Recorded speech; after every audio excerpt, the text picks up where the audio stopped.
veut nous enseigner comment lui donner notre meilleur. Mais il y a une confusion dans laquelle Dieu se trouve ce matin. Tu es confus que Dieu soit confus, oui? Dans Luc 6, 46, le Seigneur nous pose une question. Il dit, écoutez-moi, pourquoi est-ce que vous m'appelez Seigneur? Ce matin, je sais que plusieurs personnes t'appellent des noms. D'autres t'appellent ma femme, d'autres t'appellent mon mari, d'autres t'appellent ma maman, mais ils ne font pas ce que l'appel de ce nom demande. D'autres t'appellent Dieu, Dieu, mais Dieu dit, mais si tu m'appelles Dieu, pourquoi ne fais-tu pas ce que je te demande? Tu as une question ce matin, entre vous deux, qui est Dieu? C'est toi ou bien c'est lui? Parce que ce qu'il te dit de faire, tu ne fais pas. Tu es confus ce matin. Il est à la recherche de quelqu'un qui va éclaircir cette confusion. Il est à la recherche de quelqu'un qui va dire, Seigneur, ne t'en fais pas, je me remets à ma place et je te donne ta place, je te sers comme tu veux. La place de Dieu dans notre vie est la première place. La manière de servir Dieu dans notre vie est de lui donner notre meilleur. Tout ce qui est deuxième n'appartient pas à Dieu. Tout ce qui n'est pas ton meilleur, Dieu n'en veut pas. Et ce matin, tu seras choqué des termes que Dieu lui-même utilise quand il décrit la manière dont nous le servons. Donc, appelle les gens mon mari. Mais tu ne fais pas ce que mon mari a demandé aussi de faire. C'est pourquoi d'autres préfèrent rester au niveau de petit ami, concubinage. Est-ce que tu sais qu'en concubinage, il n'y a rien qui les oblige à faire quoi que ce soit? Dans la Bible, tu n'es pas mentionné quand tu es dans concubinage. Dis à quelqu'un, il est l'heure de te ranger. Donc aussi, ça fait 20 ans que tu es petit ami. Petit ami là ne demande rien à qui que ce soit. Il n'y a aucune obligation que tu es petit ami. La Bible ne parle même pas de toi. Dis à quelqu'un, il est temps de te ranger. Quand tu appelles quelqu'un par un nom, ça demande quelque chose de ta part. Moi, mes enfants me connaissent.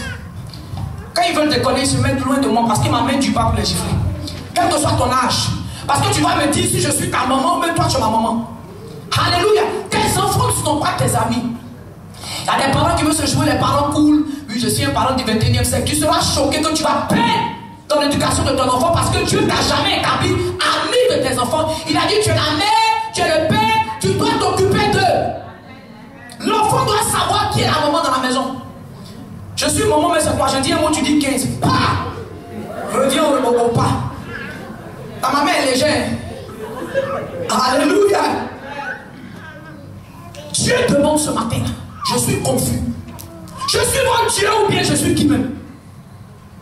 Parce que ce que je vous dis de faire, vous ne faites pas. Donc répondons, qu'est-ce qui se passe? Dans l'église, il y a plein de gens qui viennent à l'église. Tu leur demandes, tu es Dieu, moi, parce que j'adore le Seigneur, mais c'est dans mon cœur.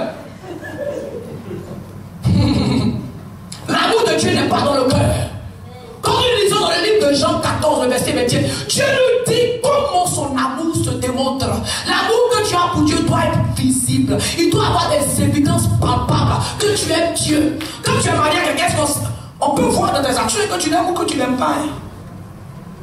Vrai ou faux? Dieu dit, si tu as ma parole et que tu la gardes, c'est toi qui m'aimes. Où a fait le cœur qui est dedans? Parce que les gens craignent le verset. Ah, mais ma soeur, on t'a pas vu à l'église il y a fait longtemps. Mais moi j'aime Dieu, ce que j'ai besoin d'aller à l'église, c'est dans mon cœur. Ce verset-là n'existe pas dans la Bible, Dieu est confus. Il dit, si je suis votre Dieu, pourquoi ne faites-vous pas ce que je fais? La Bible dit, quand Jésus vivait sur cette terre, il était habitué à se rendre dans le temple de Dieu. Chaque semaine, Jésus qui était Dieu lui-même, il allait à l'église. Alléluia. Dieu a une question pour son peuple ce matin. Qui suis-je pour vous? Comme il a dit à Joshua, si je suis Dieu, servez-moi. Si maintenant les dieux que vous avez fait sont vos dieux, servez-les. Mais je cherche un enfant de Dieu dans l'église de Dieu ce matin qui va arranger la confusion, qui va effacer, enlever la confusion de la tête de Dieu, qui va se mettre à sa place et dire au Seigneur, Seigneur, tu dois avoir la première place, tu dois avoir le meilleur de ma vie. Je t'appelle Dieu, alors je dois faire ce que tu me donnes. Ce que les gens appellent fanatique, Dieu se moque de vous. Tu viens à l'église 2 fois dans la semaine, les gens t'appellent fanatique. Dieu cherche quelqu'un qui va vivre une vie de sacrifice. Alléluia. Qui va vivre une vie de sainteté. C'est ce genre de vie qu'il appelle agréable. Quand on parle de sacrifice, on parle de souffrance. On parle d'abandon. On parle de je vais me rabaisser pour que le Seigneur soit élevé. Alléluia. Est-ce qu'aujourd'hui la vie que tu vis, c'est la vie où pour Dieu tu te rabaisses, pour Dieu tu te prives, pour que Dieu soit honoré? C'est ce genre de vie qu'il recherche. De nos jours, il y a des pasteurs qui ne prêchent plus sur la sainteté parce qu'il y a déjà des femmes dans l'église qui ont son dossier. Donc ils vont commencer à parler d'adultère. La femme est là, je te connais, pasteur. Faut pas. Faut dire moi si je me lève, je parle.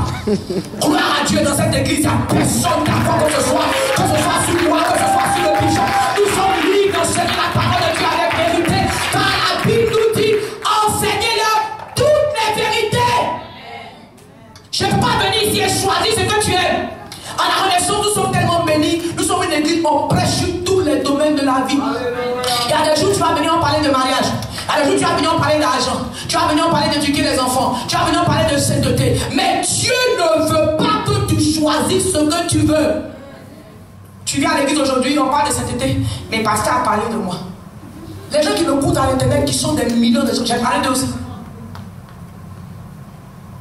Peuple de Dieu, il y a un service qui est raisonnable à l'éternel.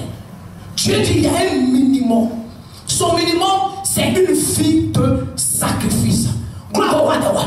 Il te demande, tu m'appelles Dieu, pourquoi ne fais-tu